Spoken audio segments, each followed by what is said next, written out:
This is the plaintiff, Mark Schneider. He says he's a plastic surgeon and hired the defendant, an anesthesiologist, to provide anesthetics to his patients for a day of surgeries. She was very careless in the operation room and knocked over his electrocautery machine, a machine that stops bleeding during procedures. He had to go out and buy a new one. She refuses to reimburse him the $1,908 he had to spend. So he's suing her here and now.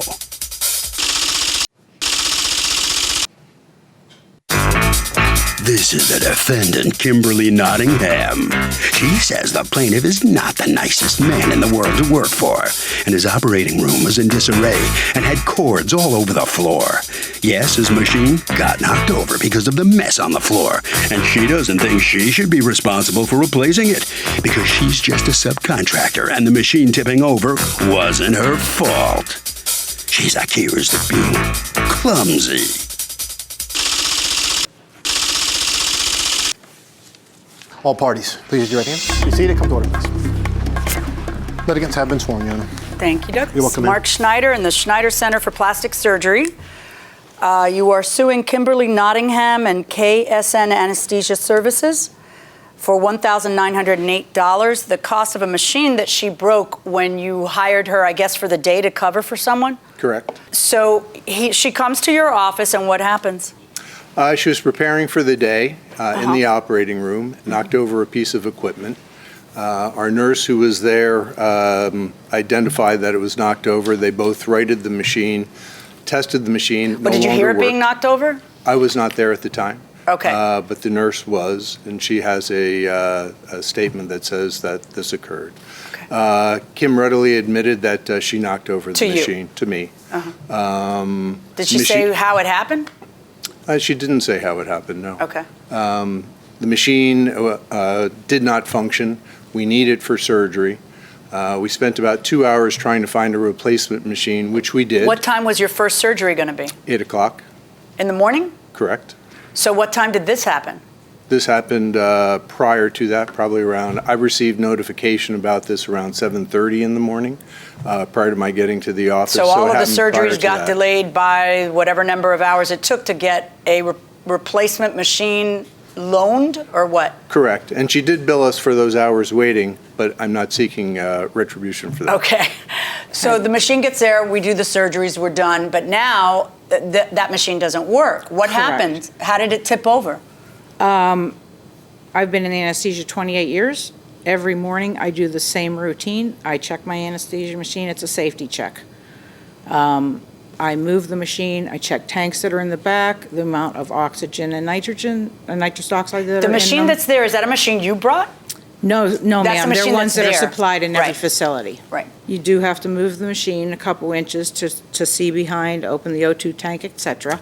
When I moved my anesthesia machine, which I probably moved, I'm going to say 6 to 7 inches. When you say your anesthesia machine, when you moved the anesthesia machine in the room, yes, in the his one room. I was using for the day. Okay.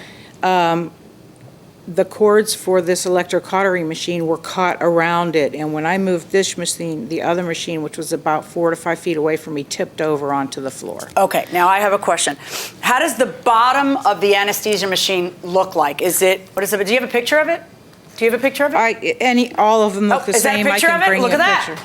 There's an anesthesia There's machine. the anesthesia machine. Which one? It's at Right- the, if right you in look front at of the you. head of the Can I see the table- bottom of it in this picture? You cannot. Okay. No. So you knocked the machine over. So why aren't you paying for it? Why shouldn't you have to pay for it? Well, I didn't actually knock the machine over. The machine got pulled over by the cords when I moved one machine. Well, then don't move it if you see that there are cords. How about not moving it and saying, I'm not touching this. This place is a mess. Look at all these cords. Why don't you just do that? Because that's not safe for my patients. I have to do that safety check on every machine I use. I'm not saying don't do the safety check. I'm saying if you feel that it is not safe to do the safety check without committing $2,000 of damage, then why don't you just say, I'm going to need somebody to lift this because I'm worried about the wires. I mean, look, it's an accident. Accidents happen, but Right. I just don't understand what your defense is. In 28 years, I have never seen another cord from another machine wrapped around the back of the anesthesia machine, and I did not see that until I moved it. Let me see the affidavit from the other nurse who was in there. And by the way, you're not an employee of his either, right? You were a subcontractor for the day. Right. Right. Okay, I worked with and this him is all 2 about to 3 employees anyway, times. but, okay. I witnessed Kim Nottingham bump into the Bovie machine. It's a brand So name. according to Michelle Bierney, she witnessed you bump into the Bovie machine and turn over the machine. So she doesn't say this stuff about wires and you pulling out your machine. She says you just bumped into it and knocked it over. Was that your understanding of how it went down? Correct. I mean, I'm just not understanding. What is your defense? Quite a few. Number one, I have 4 articles for you. The 4 articles are about what? The 4 articles are about employer-employee relationships and breakage and loss of equipment. Let me see your articles. 4. They're highlighted. Yeah, this is Administration, completely false.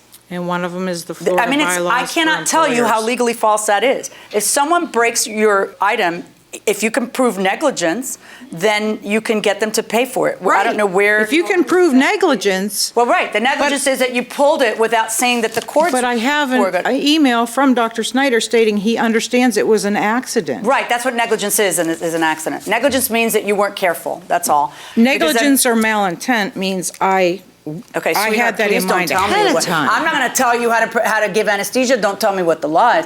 Welcome back to the People's Court. Harvey Levin here. I love this case. Does the surgeon get money from the anesthesiologist who tripped and knocked over the equipment? So I believe in this case it was kind of an accident. And It was an accident. You didn't do it on purpose. Of course, and I think it would be fair maybe to split it. Yeah, but he didn't do anything wrong. He either gets it or he doesn't. He doesn't. Why? It's his responsibility to clean up and make sure everyone's on track, so she doesn't need to pay him anything. But there were cords in the floor, but it may be necessary for the procedure. I feel like he should get it because, like, if he needs to have his stuff there, then, I mean, she should be able to see herself, you know. Like, That's a good one, isn't it? Common sense. This is a good one. I like this one. Going inside the courtroom. Negligence is not malintent.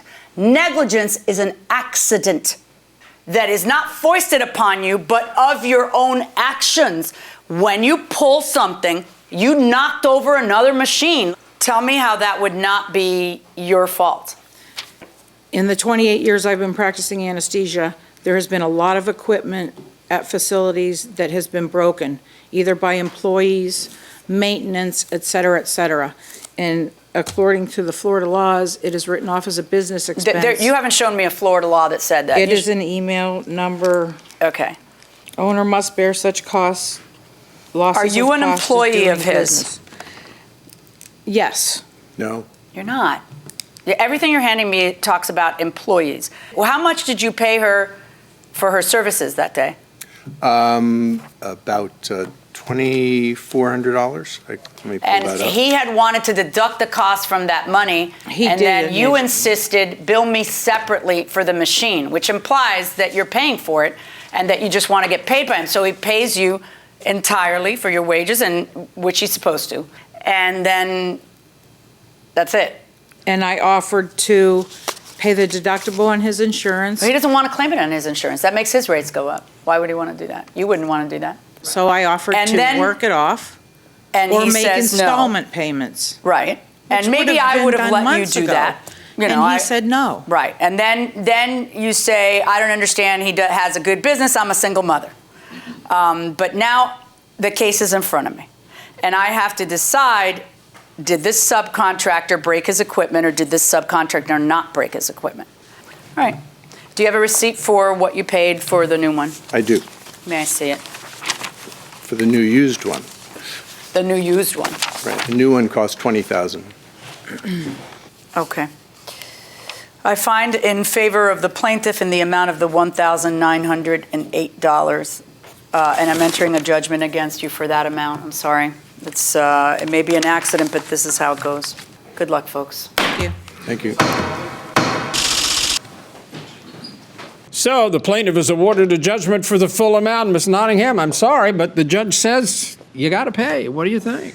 I don't agree with her. I respect her decision, but, Florida law states that an employee, which I am actually an employee of his. No, you're a subcontractor. There's a difference. But I'm not. My paperwork that I signed with him says I am an employee of his surgery center. Well, So- you should have insisted more on that. I don't know. It's okay. But bottom line is it may not have made a difference. Right. I'm not sure. Who knows? Right. That's the judge's decision. You got to live with it, okay? That's all right. Sorry Anybody about wants that. to buy 10-year-old used equipment on eBay, they can keep doing it. Be more careful next time. Thank you. All right, very good. All right.